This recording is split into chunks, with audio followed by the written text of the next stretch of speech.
All right. Cool. So, gentlemen, we're meeting again, and wow, it's been quite the week for a variety of reasons. So, today's episode, we're really going to focus on just recapping 285. We're going to talk about sort of our reactions to that. How do we feel that like after coming out of that whole result on that card? And then next we'll talk about the fight card happening tomorrow. So that's one I know all of us are excited about. We got Said Nurmagomedov on there. Krylov versus Spann is back on that one. Volkov versus Romanov. I think he's one of the top contenders. Romanov, he's coming up quick. And we have Jan versus Merab. There's been some drama brewing lately. Merab's been trying to stir the pot a little bit, I think, to promote the fight, but we'll talk about that in just a moment. So, thanks everybody for joining in.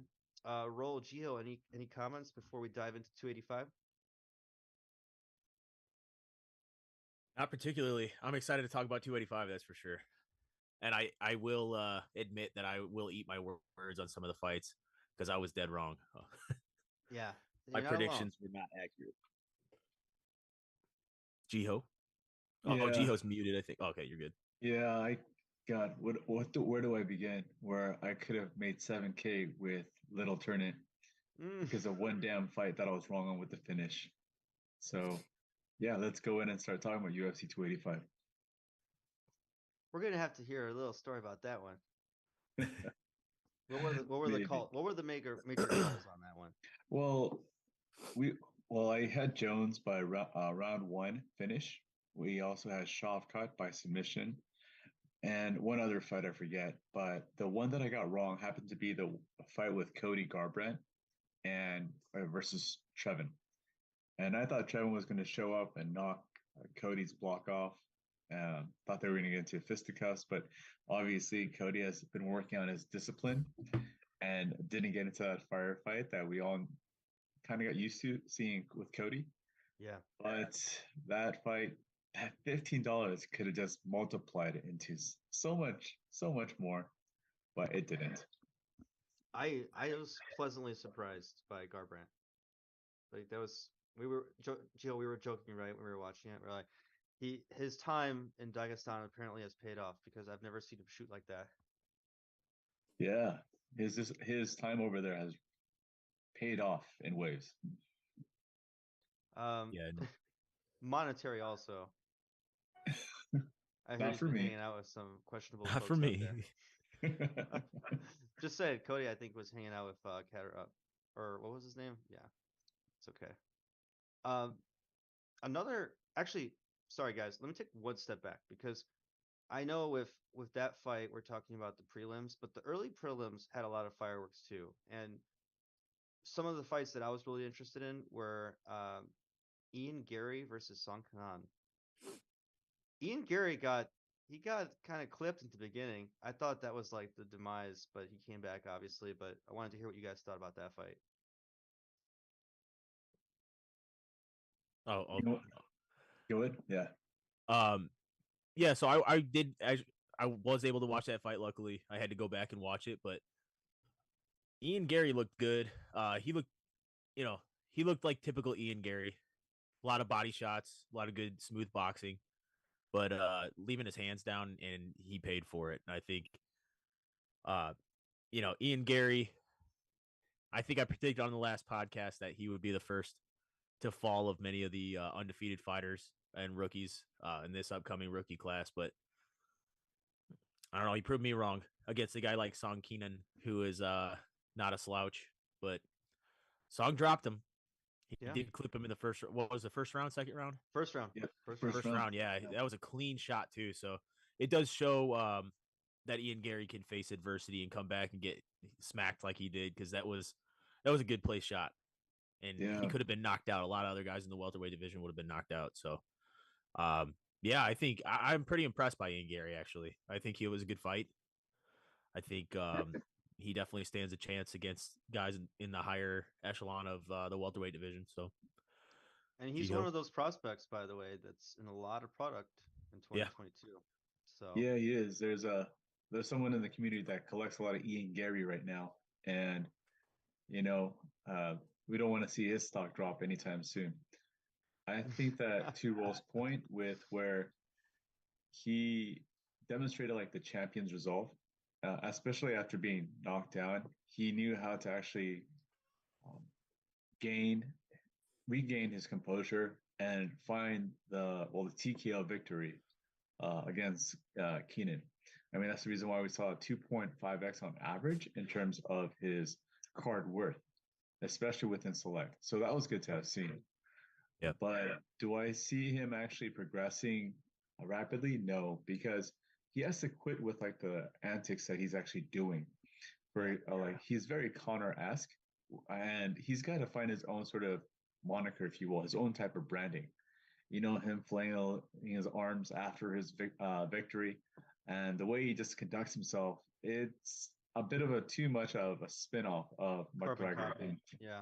yeah, I just want him to be who he is. Find your own shtick. Not really, but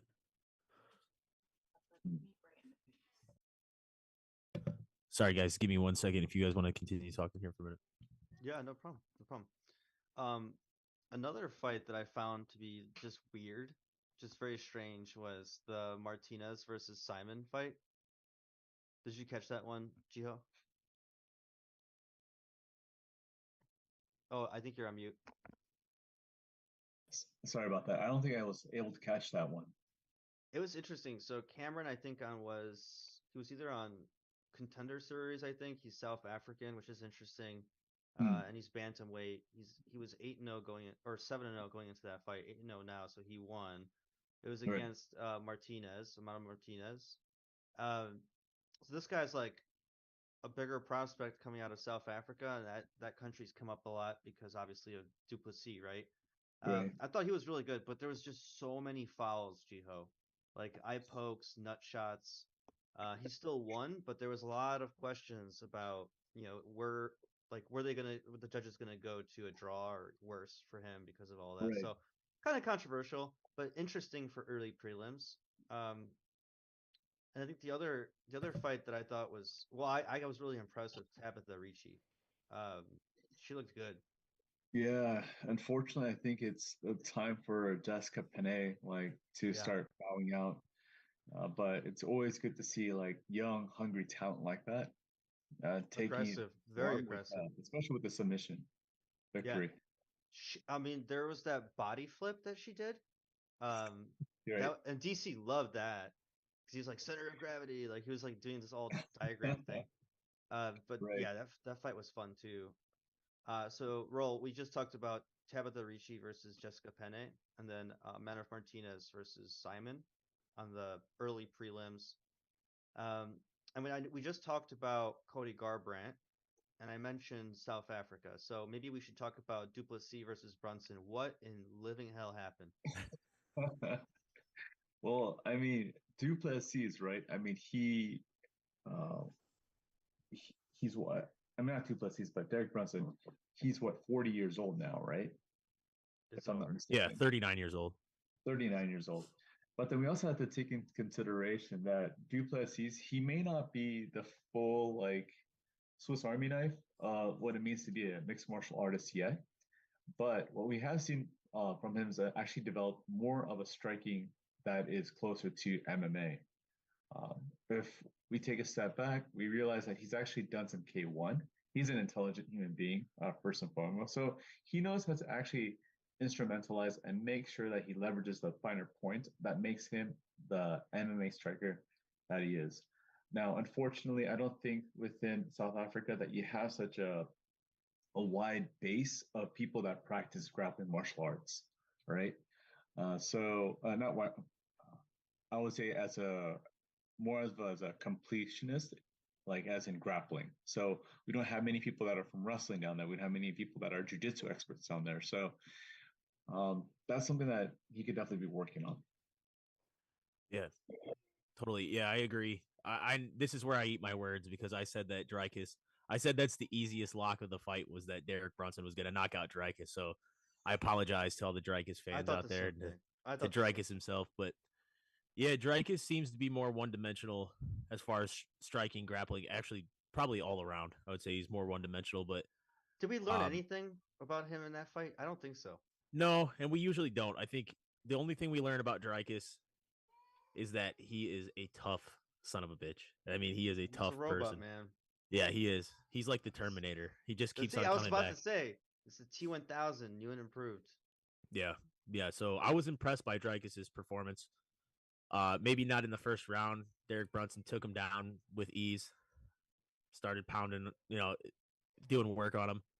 Yeah. But overall, I was pretty impressed with Dreykus, and I think overall, if he works on his striking, works on his takedown defense, he may like Jiho said, he may not be the Swiss Army knife at this point, but there's a lot of room for improvement, and I see Dreykus maybe um, continuing to be that guy that can take the heat and keep on coming forward. Yeah. So Right. he's exciting to watch. He is. You know, one of the Go note I ahead. want to add, sorry, attorney, is that he may very well have a deviated septum. With the Oh, way that he yes. breathes Yes. out of his mouth. I mean, a lot of people who strike, who are in those types of martial arts, they do tend to have a broken nose, right?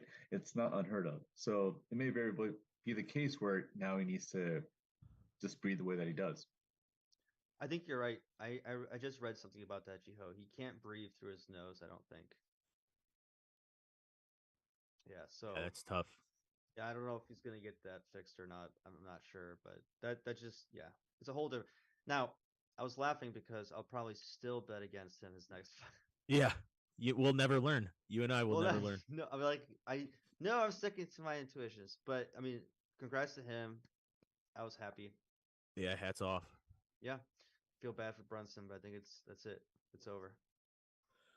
Yeah, I think so. I was happy to see the towel thrown in, by the way.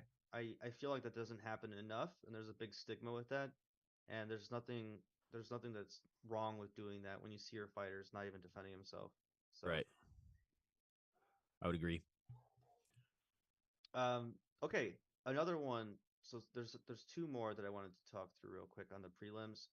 Amanda Ribas, Viviana Araújo. I was just impressed with Ribas. I feel like she's kind of back in the conversation.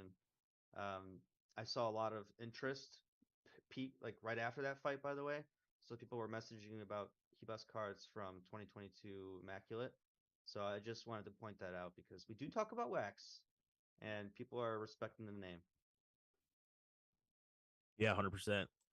Uh, yeah. I mean, as you know, looking at Select, Hebos is pulled Select and Prism. She was pulled a lot in that product. She has a lot of cards.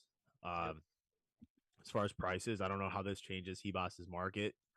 Personally, I didn't watch that fight. I didn't have the chance to because I worked that night. But from what I heard, it was a pretty good fight. And against an opponent like Viviani Araújo, I think that's a pretty decent win for her. So I think that moves her up moves her up the ladder. Yeah, I think so. I mean, I don't even know if it like moves the needle too much on the market. It's just that there's interest that is greater than zero at this point, which Yeah. which is pretty good. Can I'll you take that. guys? 0 something. Yeah, yeah. You know what I mean by that. Right. People are picking her maybe not last in the hit track. So Right. True. and if there's nothing else on that one, I just wanted to say that this was the official end of the Julian Marquez hype train. But what are you talking about? Didn't he win? No, he lost. He lost? Oh, yeah, that's right. He He had looked lost against Mark he Andre. looked he's strong, he's scary. I want him on my dodgeball team. But but like yeah, he was one dimensional and he got clobbered by Marc Andre. And I felt like coming out of his other losses, I felt like maybe he would have learned something from that, but not really. I mean, the guy's just like an impenetrable rock until it is penetrable. Yep. And he goes out on his shield, he doesn't mind, and there's respect for that. But that prospect, that's over. Yeah, I think the UFC has those types of characters that drop on by that are just like massive lumps of muscle and sinew, right? And they're supposed to like knock everybody out and whatever else, or they might be this fantastic jujitsu expert, but then they're just like a one-trick pony, right? Yeah, And it's kind of sad. it is sad. It is sad. So that was the prelims. Moving on to the main card. Um, I just want to start the conversation by saying this. I did not learn or get more hyped about Bo Nickel after that fight. And add to. I mean, I didn't. I'm not. I don't. I'm not saying he did bad or anything. It's just I was just like whatever with it. And then add to that the Pickett getting kicked in the balls or need to in the balls thing, Yeah. which is now rested. They're done. They're closing that. But I thought that was it. I wasn't even aware of that Jiho when we were watching that was an issue. Yeah, Pickett definitely made that face once he had that, shot delivered to his, nether regions. Yep. But it was unfortunate. Wasn't necessarily showing that we wanted to see, especially on the main card. But Bo Knuckle got it done. It's kind of sad. Didn't want to see Pickett's, future, generations to be spoiled that way. Yeah. The replays are gruesome. Yeah, that was a violent ending to reproduction for him, I think. But uh, yeah, I agree with you, Turnit. I think we didn't learn too much about Bo Nickel in that fight. I think that's pretty much the expectation that most people had for him in the first place. First round finish, easy landslide victory. Yeah. Take him down, probably submit him, and that's exactly what we saw. However, he did hold that arm triangle a little longer than I thought he was going to. I thought it was going to be a quicker victory, even quicker than it was, even though it was, first round finish. I thought I'm just going to be honest. I thought he may have, 30 seconds to a minute before he won that fight. But overall, I think that Bo Nickel will probably be in the next year or so. I would say in the top 5. Oh, I wow. just don't see, and I just don't see anybody beating him. This is a welter, right? What's that? Middleweight. Oh, middleweight. Okay.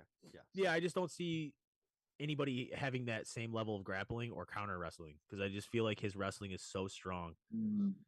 Because when you No. think about the high level strikers, there's not a lot of guys in that division that can really stand. His stand up may be lackluster, but I think a lot of the guys that are super good at striking in that division are probably not going to be able to stuff those takedowns or sprawl out on his shots. I just think he's too good. Well, the only person I see countering him is going to be Bobby Knuckles, right? Yeah, I was gonna say I mean, that's the only other natural wrestler I can think of in that and a range. true Swiss Army knife. But what yeah, about his so? roundhouses are no jokes. Are you guys essentially alluding to like the fact that Hamzat Bo Nickel is a foregone conclusion? Most likely. Like I two wouldn't say years from it's now, yeah. impossible, but it's highly improbable if at this point. I think Well, it I wouldn't only make say that sense. because I feel like Hamzat's going to middle. That's the Yeah. only reason I say that. I think Go it ahead. wouldn't make sense from a marketing standpoint. Well, from a marketing standpoint, it would, but for a financial standpoint for the UFC, I just don't think it would make sense for them to fight immediately. Not Yeah. immediately. No. It'll be I way just down the road if they do fight, but yeah. So my assumptions here are Hamzat becomes champion and Bo Nickel is undefeated up until his title shot, and both of those things are going to happen around the same time. Hmm. Because actually, that's yeah, probably the most likely scenario. because Hamzat's not going to get a title shot at middle for a while. We have the Alex Izzy fight happening, right? So I just feel like that's going to take some time. And then welter, I don't think he goes back to that. But if he does, I'll get really excited. I would love to see that. But yeah, and then Bo Nickel gets another 1 or 2 ranked opponents, and bang, like yeah, Well, let's take a step back then. I mean, we're thinking about logistically of like what it would make sense, but then UFC is primed to just deliver fights that don't make any sense at all. that's For true. Yeah. example, Nate Diaz is thrusted into a fight against Anderson Silva, even though he was on hiatus for a while, right? That's So true. I see the Hamzat hype train, right? It's like derailing a number of like people's like supposedly like their supposed trajectories as to what they should be accomplishing. So do I see Hamzat fighting for the title soon? Maybe next year, early next year. That would be pretty fun to watch. But Yep. yeah, Bo Nickel, it's a bit too early to tell, and yeah. Yeah, I think they show that they're willing to press the early promotion button on him because to be his so like have we ever seen somebody debut in the main card? I think they already are telling us they don't care about like what's proper or not, which is in line with like how Dana's operating lately anyway. So I just feel like it could happen. We'll see. It's one of those bold predictions. Yeah. All the more power, man. I mean, I'm all into predictions, right? So Yeah. The reason I say Um, that is because we've seen how important wrestling is in MMA. oh, by far. Yeah, and if that's one of the biggest tools, like say that's 70% of somebody's game, which Bo Nickel, I would make the assumption that that's at least 70% of his game, Yeah. and he's top tier. I mean, he's one of the best in the UFC, in my opinion, at what he does at his craft. So Mm. I see him having a faster trajectory than some of these other guys that have other specialties. If that makes sense. I know like Pata, for example, fantastic striker, launched to the top. And I think that's really what happens when you're fantastic at one thing and you can showcase that at the highest level and you can beat the highest level guys with your, even if you have one technique or one certain type of fighting style, wrestling for Bo Nickel, obviously. I think he will have a faster trajectory than a lot of other guys. And I think we don't see that with Hamzat because they want him to be the face of the UFC. Yeah, we are seeing like this inception of the bad boys, the villains of UFC starting to emerge, right? Yeah. yeah. And so it's pretty cool that we actually have heels that we could actually either be all in for or against. Yeah. But with Bo Nickel, the issue that I see with him is I think he's also just trying to ride out the wave of like, hey, Islam can do a head arm triangle. Why can't I? I mean, he's only a blue belt in jiu-jitsu, right? Yeah. And so he doesn't necessarily know how to apply the right type of pressure just as of yet. I mean, we're talking about Islam, who was training ever since he was a teenager in combat sambo. So I think that's a different sort of discussion. Yeah. True. I would agree with that. Makes sense. Should we move on to Gamrot versus Turner? We can probably keep this one short and sweet. Yeah. I was happy with the win because I'm a Gamrot fan, obviously. Now, did he fight in a style that I think turns some fans off? Clearly, with the booze, yes. So I think he got what needed to get done to win. But I thought he won actually, thinking about it objectively, even from my perspective. But in a sad way, like it wasn't impressive. Like it doesn't move the needle on Garamot's stock. I feel like if anything, Turner probably got some more fans. I thought he fought pretty well. But Gio, what are your thoughts? Let me take a moment and think about that one because I, I was thinking that Gamrot was just kind of like run through him, right? Because of his wrestling, not necessarily like make it the most pretty looking fight, which it wasn't. And I had Gamrot winning anyways, but Turner impressed me with the way that he was able to conduct himself, right? His striking was on point. I could have been, I think, more efficient in some ways than not. But he also comes from a camp where they don't wrestle that much, right? He's in Ruka Training Center with Jason Perilla, who's known to train beasts like Chito Vera, Michael Bisping, and Mackenzie Dern may not be in that conversation, but she's training with him. But I know Mateus, like whoever gave that guy the 30-27 victory should just like be removed from judging, period. Yeah, I agree. I'm double checking that scorecard because I was dumbfounded when I saw that. I mean, I'm a Gamrot fan, right? So Right. it's just when you see a 10-7, you're like, or ultimately, 30-27. Yeah, it's not good. I can't seem to find the scorecard. I'll come back to it. Yeah, I was a big fan of that fight. I watched that after the fact also. I really only caught the three last fights, but yeah, when I watched that, I thought that was pretty much what I expected from Gamrot, at least. Real crisp takedowns, real sneaky entries. And what I saw from Jalen Turner was also kind of what I expected, but maybe a little more amplified. I think he turned it up more than I thought he would. I thought Gamrot, like Jiho said, I thought Gamrot was going to kind of run through him with his strong wrestling, but I mean, Jalen can bang, man. He could bang, He can bro. bang. Yeah, can I mean, bang. he's very good. Well, dude, he just those scorecards are nuts, by the way, if you look at them. yeah. I agree. Yeah, it was like 29, 28, They're all 29, crazy 29. Yeah. for different reasons. Right. Well, also Mateus, he took the fight on short notice, didn't he?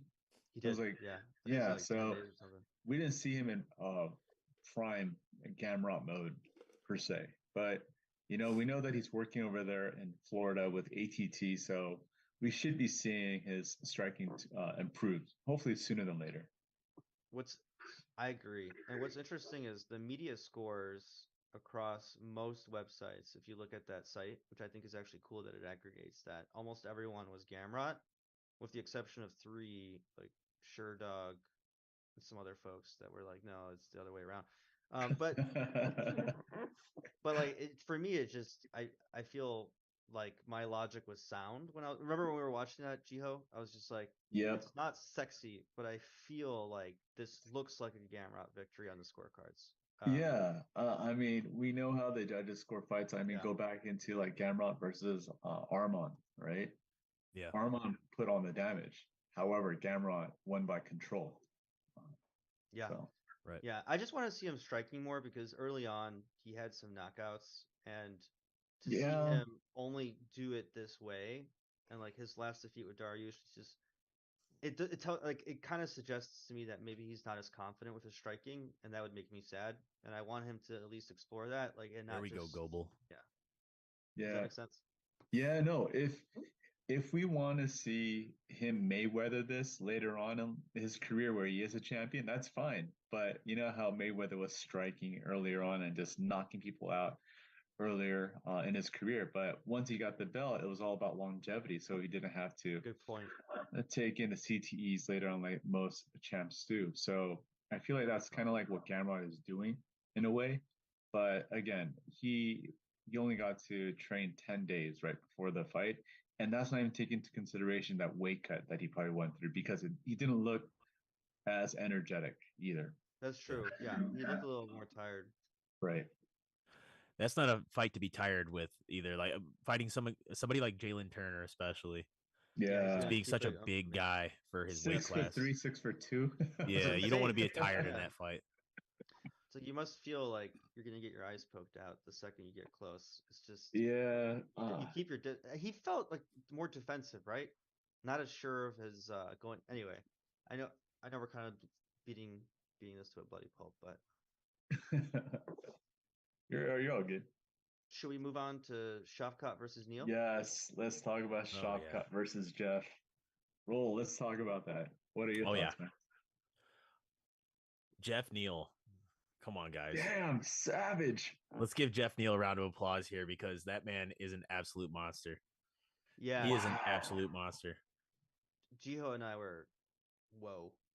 Yeah, Like I mean, welcome talking robots, You man. called it. You called it though, Jiho. Like he zeroed in like what the first 20 seconds. Jeff Yeah. Neal, his range, and Jiho called that roll, and like as soon as he called it, we could see that like he had that confidence that he could just. Yeah, it doesn't do anybody any favors when the best thing that you do is when you like to fight in the pocket, right? yeah. With Shavkat. And how long this guy can take on punishment, I don't know.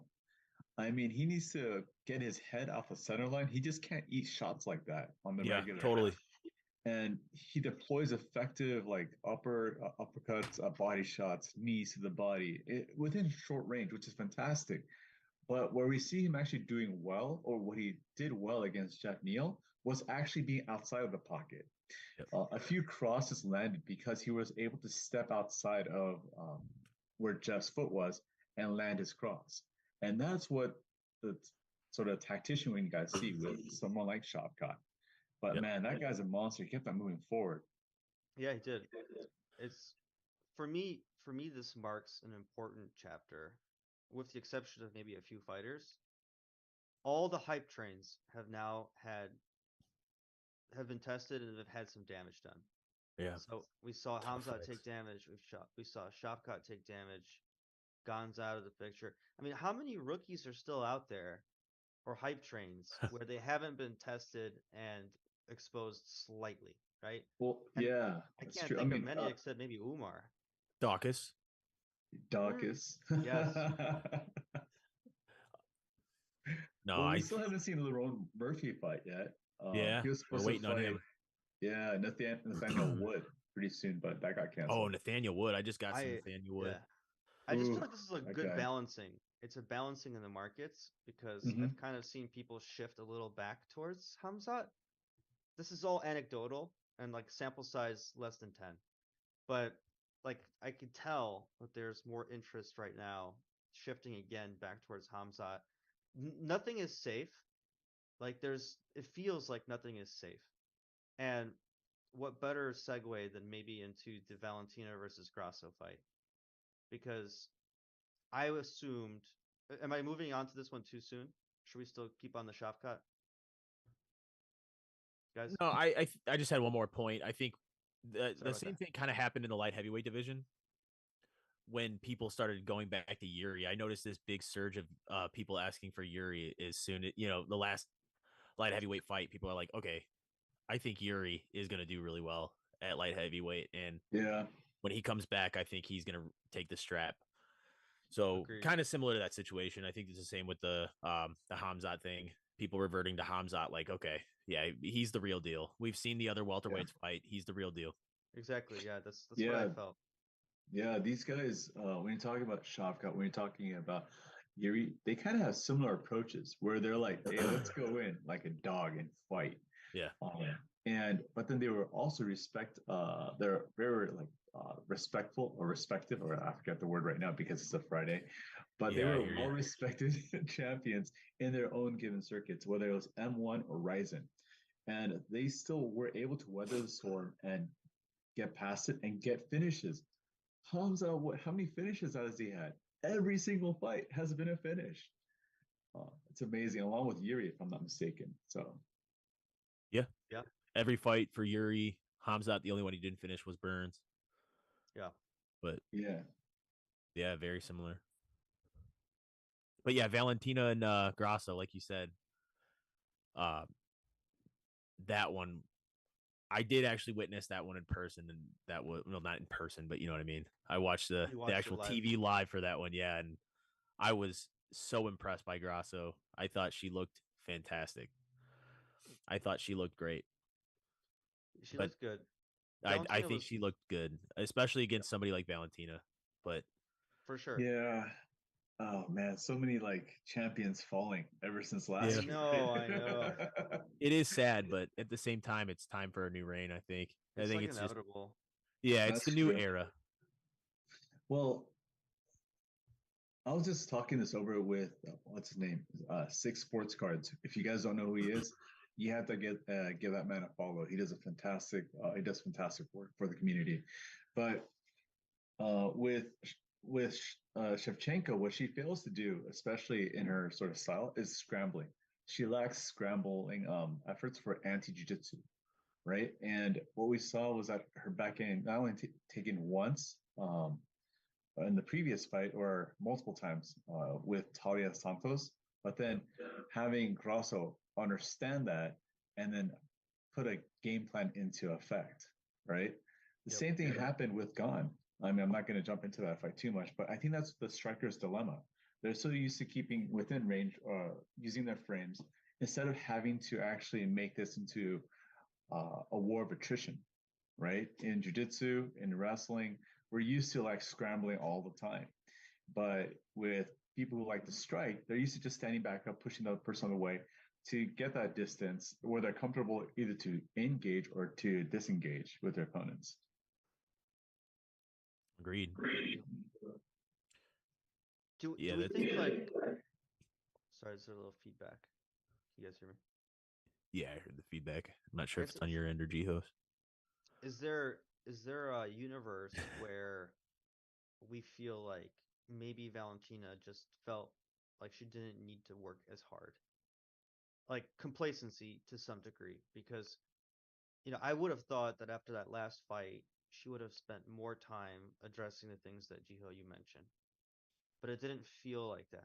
It felt like more of a traditional fight camp, and I'm making some like huge generalizations here, right, or assumptions, but I don't know.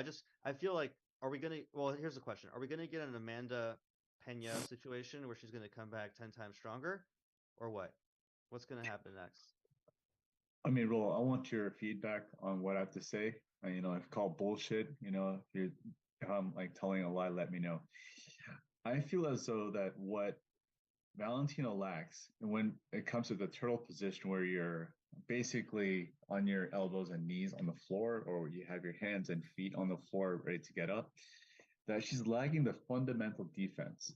When you see that with like in jiu-jitsu or in wrestling, especially as a blue belt or purple belt in jiu-jitsu, it's not that sophisticated of a technique. You automatically know that you want to go back into guard. You need to flip it, get back to half guard, make it open guard, whatever the case might be. Or you make it into a wrestling match where you're both scrambling for head position. Yeah. But I don't know after the last two times, now that Valentina has been exposed this way, if she's going to actually work on that. That takes years for one to actually start working to recalibrate, because this is MMA. This isn't just grappling. So that's my opinion.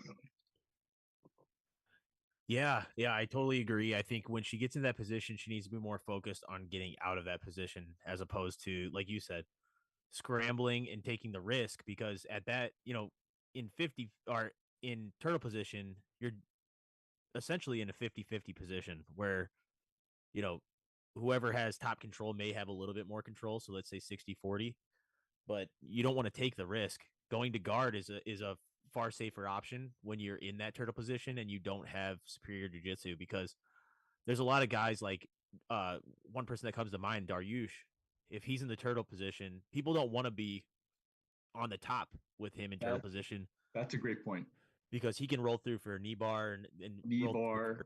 Right. Yeah. And he has a lot right. from there. So he has a lot of tools. And I think that Valentina doesn't have that skill set.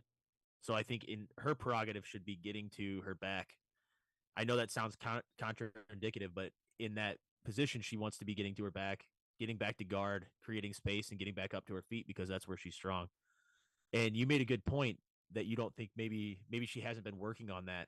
And that's a good tip. I think in MMA specifically, you should be working on what you're worst at. I think that's what you should be doing in everything, is filling in those gaps. You fill the voids. You don't work on what your strong what your strong points are. You work on what you're weak at, because that's going to give you a more well-rounded game. And it's going to show you your own weaknesses, because if you're in the gym training those positions where you don't feel comfortable, that's exactly what you should be training. Yep. Right. And it actually goes back to what Turnit was talking about. Do you feel like Valentina was just taking this as like a rinse and repeat type of routine to get ready? And I do honestly feel that way, that she didn't take Grasso as seriously. She thought, oh, this person doesn't strike as much as I do, or can be landing effective shots. And I'm overall a better person than she is. So does this mean that we all think it's a coin flip, the rematch? I feel like Grasso has an upper hand on this one. I mean, I don't know how much faster that she can develop her jiu-jitsu or her anti-wrestling game. Yeah. I mean, I feel like Valentina was winning the fight, though, up until that moment. But I think Grasso going into the next fight, if they do, run it back and have a rematch, I think that Grasso also has that confidence factor now. And she knows she's able to study that tape and know exactly what she did to defeat Valentina. So if Valentina decides she's not going to work, she's going to work more on sharpening her tools than filling the gaps in her games. In her game, I think that Grasso is going to exploit that. And I think that she's going to take it again. Bingo, bango, bongo. That's exactly what I'm talking about. If we think back, if I have to date myself, I'm talking about Matt Hughes versus Frank Trigg. Frank Trigg went after the same thing twice. Matt Hughes says, no, I know what you're doing. Took him down the same way. Well, the first one being much more creative. But yeah, I see the same thing being played out. That's fair. I probably see the same thing, even though it pains me to say that. But it is what it is. I mean, look, their change shouldn't be. Like, nobody should be afraid of change. We should welcome it. I think there's been a lot of shakeup in the last 12 months across the board, and I think that's exciting. Yeah, I agree with that. Cool. And then should we? This is it. I mean, it was as short as it was. Let's talk about it. Um, Cyril Gahn versus John Jones. Oh my God, I was so wrong. What happened? I thought Cyril Gahn was, you know, playing the whole confidence game, showing that he's playing like FIFA or something while John's watching tape. I was like, this guy's a monster. And then he was humbled again, and he had to have his coach pet him a little bit. And I love Cyril Gahn, but that was upsetting. That was upsetting. But John Jones, okay, guys, go ahead. I think that with Jones, I mean, I called it right. First round submission. In fact, that was one of the parlay bets that was going to happen because Cyril, he doesn't like with Valentina, they don't have anti wrestling tactics as part of their skill set outside of maybe just posturing, leaning back against the cage, which is what Gon did. And Cejudo is actually working on this very same element with Jones during the camp back over there in New Mexico or Arizona. I forget which two it is, but instead of when when Jones had Gon's back, normal strikers will usually want to clinch back up because they feel much more comfortable in that position where it's more 50-50, if you will, with the underhook and overhook. And they feel like they could actually start jostling for a position. But what we saw was Jones taking or getting back to his wrestling roots, right? Going for that takedown, but orbiting again, shooting in, and then putting in the guillotine, which is what we saw. But to be frank with you, I don't think that we saw the Jones that we all thought could have been more possible. I think he came in injured, or he did take his diet seriously enough. I was hoping that was true, and it didn't matter. He looked a little fluffy, I'm not gonna lie, but Yeah. in saying that, I do have to say one thing. It may be the shortest fight of the night, but I think this fight potentially has the most to break down of any of them because there was so much technique involved in this fight that people don't realize. And a lot of people that I've been talking to have been saying that it was sloppy wrestling and that it was just, he got lucky. Sirgan overshot that kick or whatever strike it was. I think he threw like a The cross spin or some kick, type of kick. I forget where he got the entry to the back, but we have to think about how good John Jones really is because he knows exactly what to do to exploit all of your weaknesses. And he studies like a madman. I mean, Yeah. we all know who John Jones is outside of the cage for the most part. I mean, we've heard a lot about him. In his failures, his steroid use, all the things that have happened over the past 3-4 years. But we have to consider how much work that man does because he goes into a fight with an absolute game plan. If you look at how he took him down, and this is what I've been saving this all week because I've been so excited to talk about this. It wasn't that he got lucky, ended up taking the back. He knew exactly what Cyril Gane was going to do. He was 3 steps ahead of Cyril Gane at every moment, in my opinion. But the thing that I was most excited to see was after he took his back and kind of wrestled him down to the ground. I mean, I'm trying to think of how he took him down. He kind of like pulled him down to the ground, I guess, grabbed him by the hips and kind of like, out wrestled him at that point. But once he got him to the ground, he got a figure 4 position sort of on his leg. Similar to what we see with Habib. And when you saw with Habib, he would get that one leg, do a figure 4, and you couldn't, he would hyperextend your leg to where you couldn't move. Because the power is going to come in your hips and in your ability to be able to kick out, be able to create base. But what John Jones did so well was he was able to keep Cyril's legs straight. And if you rewatch the fight, his hips are on the canvas the entire time after he took him down. Mm.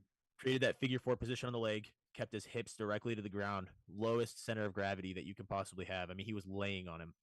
And then you see him reach around for the far side arm, which wasn't his intent. He looked like he was faking that position to reach for the arm, so Cyril kind of sat back up, and he reached underneath and grabbed the calf, and at that point he was able to get him down to his back, and he dragged him against the cage, and that was masterful. Like anybody that knows high level grappling knows that was like that was textbook wrestling and jiu-jitsu. And you can't even call it wrestling or jiu-jitsu. It was wrestling and jiu-jitsu. And it was, to me, it was, I mean, that was a masterclass of grappling right there.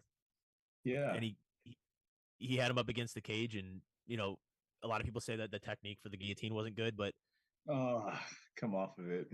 yeah, it's just at that point he's got him against the cage. He sees a clear opening, and he was able to choke him. And it was more of a forearm choke than a blood choke. So it was more of like Right. a Trachea. yeah, it was a tracheal choke. It wasn't Which is painful, necessarily a right? blood I'm choke, and assuming. that's what he was going for. If you look Yeah. at Cyril's head, it was completely bent forward, Right. extending the vertebrae. Yeah, it was so impressive to me. I mean, if you rewatch it and break it down, uh, if you know anything about high level grappling, you know that was fantastic by John Jones. I think it was a great Yeah. performance. I let's even talk about this some more, right? I like your breakdown, the figure four, right? The transitions that Joe Jones made subtly, right? Yeah, They're just amazing. Just even the very fact that when you're sitting on the cage, the first thing that you want to do is start to like stand back up, which is what Gone was trying to do, right? I mean, his yeah, legs were already wrapped, and the only way that you're going to be doing so is actually putting your head back up. No way you're going to keeping your head down and try to like shimmy back up. But that's what Gon did masterfully. Is like he exposed the neck and collapsed his shoulder on top of him, thereby yeah, applying the guillotine. And I feel like the guillotine, like you were spot on in making it. I think you were right. It was a trachea choke, but more than that, I think it was a neck crank because yeah. the way More so a neck crank. yeah, then it was a guillotine. Right. Yeah, it was There was more an of a spine manipulation. there Yeah, was an by interview far. with Jones where he was talking about how he heard Gun's spine or something. Oh, there we Oh, go then. really? Yeah, Yeah. makes sense. Yeah, it wasn't It, pretty. when you're in that position, because I've had guys do that to me, and that's more uncomfortable in my opinion than getting choked. Because like a choke, you can withstand some of the pressure if you know how to defend a choke. You can usually create enough space to at least get it off of your carotid artery or off of your trachea at some point, Right. unless it's super deep. And there's some guys that Right. can just fall into that position that are so good at what they do. But in that Yeah. case, that's a super uncomfortable position. I think that's why we saw the tap so fast because I mean, look at Cyril's face after he stood up. He's like, It wasn't you as know, bad as Shevchenko's face, right? With all oh the Yeah, yeah, yeah. pressure that Grosso put on. But Jones, I mean, I can only imagine like you and I will have been in that situation where we've had guys like tap us out, right? Where we're pretty much yeah, like close to the wall and we're trying to get up, but we can't do anything mm, to inhibit that from becoming even worse unless we tap. yeah. This leads to another question. Was this tap in the position similar to what we saw Glover do to Jan? Because that was also a fast tap. Glover due to Jan. Because I thought there was like some nerve damage or something with that one. So I'm just Oh curious right, like okay. how painful this can be. Because it Yeah, I felt had to like kind of think about the similar. fight. Um, Yeah, there wasn't much technique involved. I mean, to say that he can't apply rear naked choke would I deserve to get punched or get kicked in the leg by Jan because he obviously knows how to Mhm. grapple. But there was more compression, right? He didn't get the hooks in, but he was cranking that neck like no other. Yeah. I mean, if we're already on the topic of chokes, I mean, obviously the best choke of the night was Shopcop versus Chef Neil. I mean, clearly the best technique that I've ever seen. It looked like a special forces agent, like James Bond. Yeah, Snuck up on somebody and just throws. yeah, it looked like a Jean Sleep. Claude Van Damme movie. It's like, Go to you sleep. kill my brother, I take your soul. That's hilarious. Yeah, it was so impressive to me. I don't know, maybe I just didn't see it going that fast. Jiho, that was a good call on your part by calling a first round submission because I didn't even see that coming. I thought he was going to come back, be out of shape, be we saw what he looked like before the fight. He looked doughy, and that's not. It's nothing against John Jones, but I mean he looked doughy. He didn't Right. come in looking like a lean 250. It was Daniel Cormier 250. No, it was like strong and like fat lean, and it was like okay, he's gonna be really strong here, but we'll see how he can work with those tools. Right. And Nowhere. I mean, double time. Yeah, we're not expecting him to be like leapfrogging above people or to like do the crazy shit that he once did as a Right. 205er, right? But uh, he just didn't seem like himself as much, right? I feel Yep. like the regiment that he was in for 3 years, he should have had plenty of time to put on the right type of mass and to go about looking at things where he didn't need to have a stomach. Who knows? He might actually have an injury that we're not, you know, True. that we don't know about. So we'll see what happens in the future. Yep. I think it'll be interesting to see how he does against other well-rounded fighters. I mean, we have to include Curtis Blades, who's a strong wrestler. We have to include Tom Aspinall, who's a good striker and a good jiu-jitsu Sergey practitioner. Pavlovic, right? Yeah, and Sergey, especially a guy like that, like the guy that has the natural power that's used to carrying Oh man, 250 pounds or Yep. probably 280 pounds and just goes in and has the speed of a flyweight.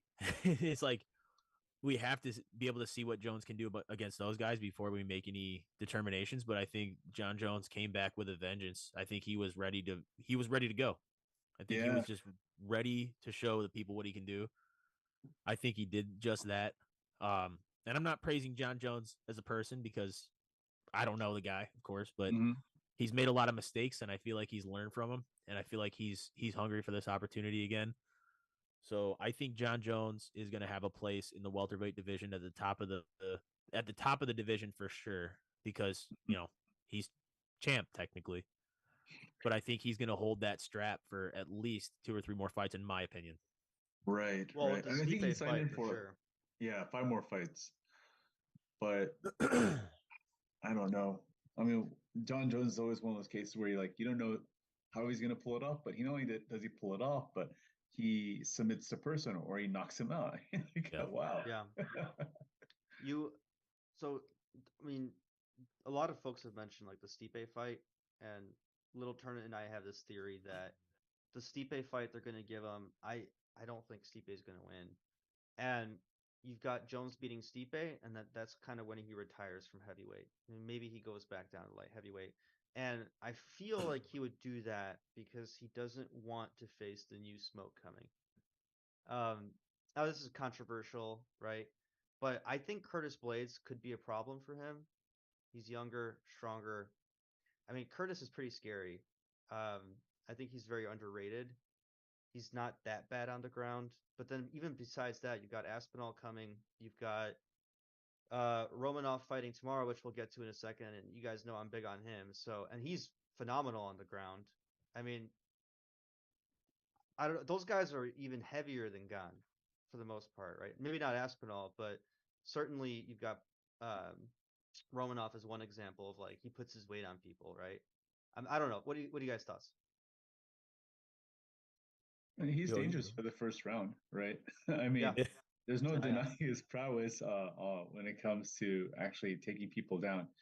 As far as Blades goes, I think that he's talented, but he's kind of like a one-trick pony, where we know we're gonna expect the double A to happen sometime sooner than later. That whole fight with Aspinall shouldn't have ended that quickly, but Aspinall right now is recovering and he's now able to throw kicks. But do we see Blades in top contention? No, but I actually think that Miocic will will be actually rather interesting, mm-hmm. right? Because Miocic also having fought at DC, but having to also lose to DC, um, he learns how to adapt rather quickly. Um, so I see him actually. He's an intelligent person too. In fact, when he won his fight against was it DC? I forget who he actually fought, but he actually was asked, "Hey, who are your top three like heavyweights of all time?" And he gave credit, or he gave credit to Jones. No, I'm sorry. I think Jones gave credit to Miocic. I think I remember Mhm. this story wrong, but because Miocic is a smart, savvy guy too, with the way that he approaches his fights. I think I saw that. It was like, what are his top five or something like that. Yeah. Miocic was labeled as one of them, and I people think like you're right. gloss over him because all they see is power. But there's so many ways to set up the way that he does. I mean, the guy played ball back in university. He was also a wrestler. So at D1 in both, I believe, if I'm not mistaken. Maybe he was wrestling, but that guy has some massive power in his hands. Yeah. Yeah, I'm gonna be a little biased when it comes to Stipe because he's a Midwest Ohio firefighter. You know what I mean? That's my type of guy. But yeah. when it comes to, excuse me, guys, when it comes to the types of fighters I like, that generally seems to be, he fits that mold. However, and Like there's salt always of going to the be a earth. however here when I'm talking about John Jones.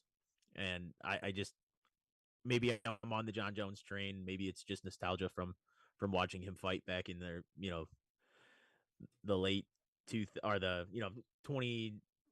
2009 2010 era, and watching John Jones fight and being the top of the world at that point. I mean, he Uh, was unbeatable.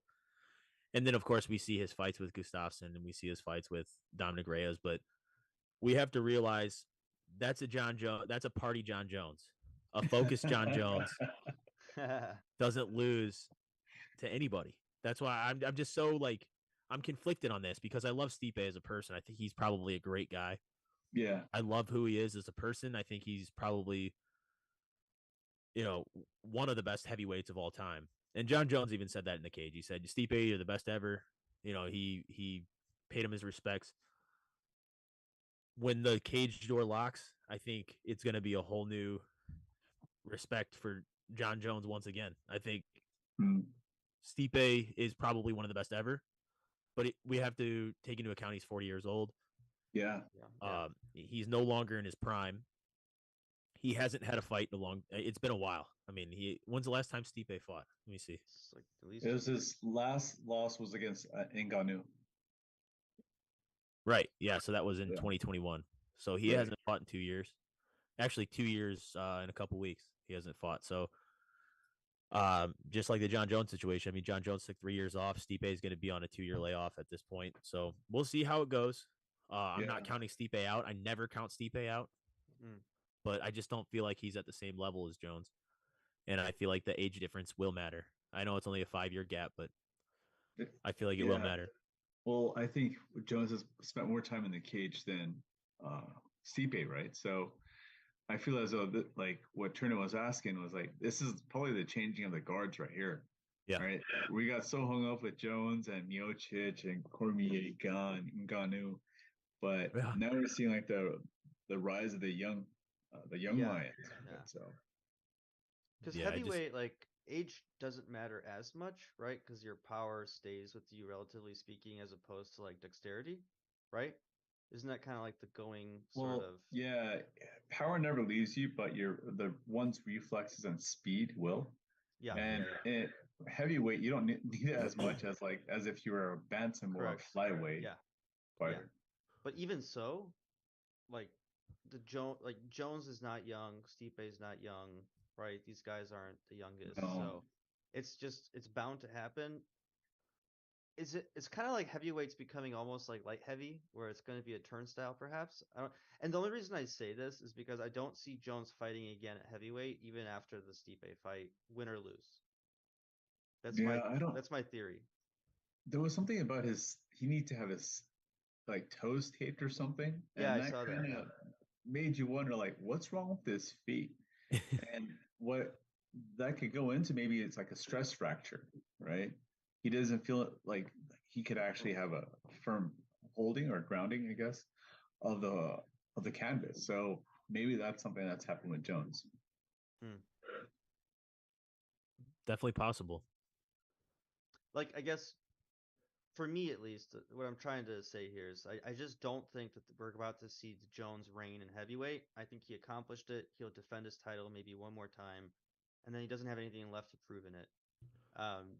So that's the only reason I mentioned it because the other divisions I thought like Izzy was going to dominate, Usman was going to dominate forever, and maybe they still will. But then we've got like Islam with lightweight, we've got Volkanovski with feather, and those are like reigns that I don't see ending anytime soon. So to see heavy, like I believed in this myth that Gon was gonna take it, and this was like the usherance of this new era of like Right. this supreme heavyweight strikers. And anyway, it like shattered that whole thing. So like that's the only reason I said. Any reaction to that? Do you guys agree it's gonna be kind of like all over the place? Well, I for one don't think that Usman is going to hold on to the title after he recaptures it from Leon Edwards. He said in multiple interviews that his knees are shot. In fact, he can't include running into his own regiment or I jumping for that remember that. matter. So how much longer he can go, who knows? I mean, I'm going through an MCL tear myself, and I could only imagine how much more that he has gone through himself. True. But uh, I can't wait for the new rise of the heavyweights, right? We have a Yeah. lot of people to look into, like, Yeah. so that's gonna be fun, especially next week's card with some light heavyweights and middleweights. That's gonna be fun to watch. Yeah. Agreed. I think with the new heavyweight class, we may see heavyweight being the most sought after weight class in these breaks. It may No be one of the way. more sought after weight classes, other than lightweight, of course, because I mean, I love to hear that, but like, really? Oh, I like it. I it's like it. possible. It's It's possible. I mean, spicy. if you look at what happened after Sergey Pavlovich went, just ran through his last fight, I think Ty, yeah. if we keep seeing fights end like this, and there's like five guys at the top, who's to say that it won't be the most sought after division? It used to be. I I think you're onto something, but I would say like if Jones was gonna generate this oomph into the hobby, we would have seen it by now. Yeah, And I don't see too much of it. But the only reason I mention that is because it's like we would have to have like a hot new rookie kind of thing situation happening, I feel like, to really get the you know, the flame up. yeah, totally. I think Aspinall kind of we saw the reemergence of like people Aspinall for excited sure. for heavyweight. That was really when we saw like the Oh, the fire be lit under the Yeah, heavyweights. I agree. that I guy agree is with you. so much fun to watch. He is Yeah, he fun. is. I was really sad about how that last fight went because we didn't. In Yeah, Jiho, it's not often where you see somebody who comes from a very prominent jiu-jitsu background who is a heavyweight and you're excited to watch them fight because Yeah, when's the last time we had somebody that was like you know their parents owned a jiu-jitsu gym and he was one of the better black belts in the division or one of the better black belts in the UFC, I would say at this point. And mhm. see him come out of basically nowhere. I mean, he But he's just ferocious too, right? yeah, and he's got great striking also. So it's like Yeah. we see him come out of nowhere and start dominating, and people get excited about that. And I think that's what happened with the heavyweight division in breaks. At one point, it Mhm. started to have sort of a downturn because people were hitting a lot of Ngannou and knew it was kind of knew what the trajectory of that was going to be. It's more yeah. like, oh, I got Augustus Sakai. Oh, Right, right. right. But speaking of which, should we now talk about the Romanov because I got probably 10 more minutes at best. Let's Yeah, talk about that. yeah. Romanov fight. Romanov. I'm a big fan. I love the way the rounds he wins. They're so freaking dominating, and Yeah, he just pounds the shit out of people. And now my like thoughts around heavyweight are striking is cool, but the ground game is going to be the next gen. Like it Hmm. doesn't matter. Like you know what I mean? Like Jones has introduced this now, and he's exposed Gon, and like who else is there that has tremendous knockout power like Francis, but also the defense and like I don't know. I don't think these guys can do that. So what I'm trying to say is all these new prospects that have the ground game like Romanov, Aspinall, etc. Hmm. They're shaking things up. You can't glass cannon your way into victory here at heavyweight anymore. We're going to see Yeah. a lot more ground and pound. I don't know. I'm just really excited. Romanov represents all of this. He gassed against Gamera, or excuse me, Tabura. He got a little overconfident. Yeah. I don't think that should have been a Tabura win, and I like Tabura a lot. That first round was 10-8 in my book. Like zero. How the hell is it not 10-8? But the point being, I think since then he recognized that he gassed a little bit, and he looks fitter than ever. Well, we'll see what happens. I We'll see what actually am happens. leaning towards Volkov in this fight because he is more experienced between the two, That's and he fair. knows how to temper himself because he He literally is like a skyscraper, like Stefan Struve once was. Yeah, That's and fair. with an extremely good kickboxing background. So Yeah, we'll solid. see how a real heavy wrestler. Uh, well, I mean, we've kind of seen Volkov suffer a few of those losses to good grapplers, but I'm Right. going to side with Romanov on this one just because I think Romanov has what it takes to get him to the ground. And Volkov, we've seen him on his back, and he doesn't do a very good job, in my opinion. I think Mhm. he's much, much better on his feet, but we could see a knockout from Volkov. I think, um, with his ability to stand and strike, and like you said, he's a skyscraper. The guy's tall, hard to deal with. So yeah, I don't know. I'm excited to see Romanov fight again. I was really excited to see him fight versus Tabura. I think that was a great fight too. I think Mhm. it's going to be different with this next one, but let me see when this fight is tomorrow. I'm Yeah. Wait, all Gio, over the place. I'm Gio, like, when is how, this fight? It's hey, Well, all we won't running. have to wait too I've long to got see good what news for happens. you. We get to watch Yeah, it tomorrow, baby. yeah. Uh, I forgot it was Friday. I thought it was Monday today because it's my oh, Monday. you're tired. Yeah, yeah, I hear you. It's been a long week. Crazy. Uh, Jiho, do you have Hmm. to head out? In about like 3 minutes, but we could touch quickly about Jan versus Yeah, Jarvis let's Fury. do that. Oh yeah. I don't know where this is gonna go. I don't have much commentary other than if Merab wins, we'll probably see a similar victory to what we saw of Jose, which maybe not. Oh, Gio, you and I have not talked about fun. this. It might not bring a lot of fans in, but if Jan wins, then maybe he's back on the map. And like Little Turnip and I are Yes. huge fans of Petr Yan. Like the guy's a freaking monster. He's just had a really bad set of circumstances. True. Yeah, same here. I feel like Jan will be taking this. He's desperate for a KO.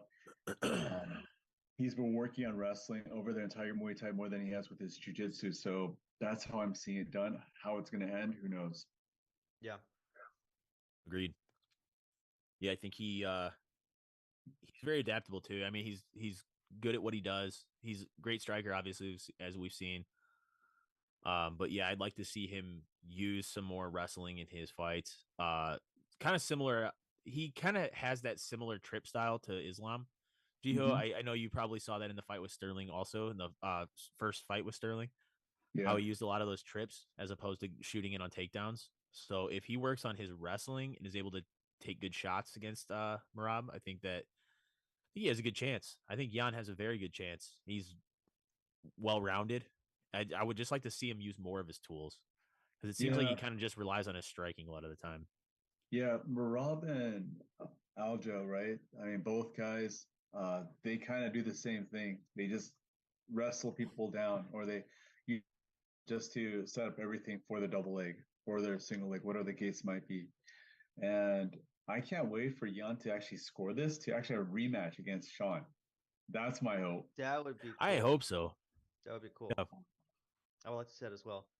I do have to mention like there's the political aspect to this. So Merab made this about politics because he's Georgian, I guess, Mhm. and Petter's Russian and stuff, and he was trying to. I get it. He was trying to like build up the fight, but he was trying to say like Petter represents Russia, etc. But I'm pretty sure Piryan has come out against the war and everything. So I just wanted to call that out. Like from everything I've heard, he's not like this evil, Caldrag, whatever, just evil sort of dude who's supporting this regime or whatnot.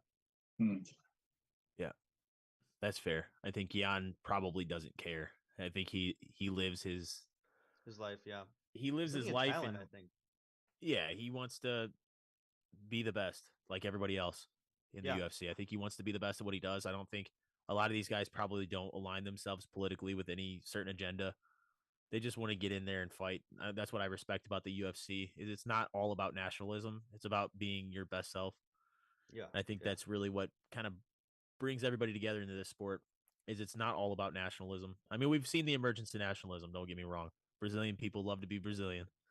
Mexicans love the Mexican fighters. Like, and that's Polish totally fine. people, But it's not like where you see in soccer where it's Mexico versus hooliganism. Brazil or whatever else. It's I'm Piotr Jan. I'm gonna fight Merab Dvalishvili, and that's how it's gonna. It's not. It shouldn't have to do with where you're from or what your political agenda is. That's what I respect the most about the UFC. Yeah, I was disappointed to see Merab go that route to try to sell the fight because I Yeah, thought like it wasn't disappointing. necessary. Like you guys are both killers. That's good enough. Like Yeah, I don't know. Besides, why would you want to like, as intelligent as both of those guys are, why would you want to settle that sort of dispute over a fight, right? yeah, You would have a civil discourse, right? You'd have Yeah, engage in conversation. yeah, yeah. true. That made me lose a few points on Merab, and I was excited. I was gonna root for him too. Like I don't really have one favorite necessarily, but yeah. Well, it was fun, guys. I It know was a lot Jiho's of got to fun. go. I've got to go here pretty soon too. So, anything else you guys want to discuss or talk about? Just that this is a lot of fun, guys. We'll have to do this again next week. And for those of you that may not know, we'll be streaming from Vegas, Mint Collective, later in March. So that'll be exciting, and we can't wait to relay some information to you on that. All right, cheers, guys. Thanks for the All support. right. Yeah, thank you, everyone. Thanks, Bye. guys. See ya.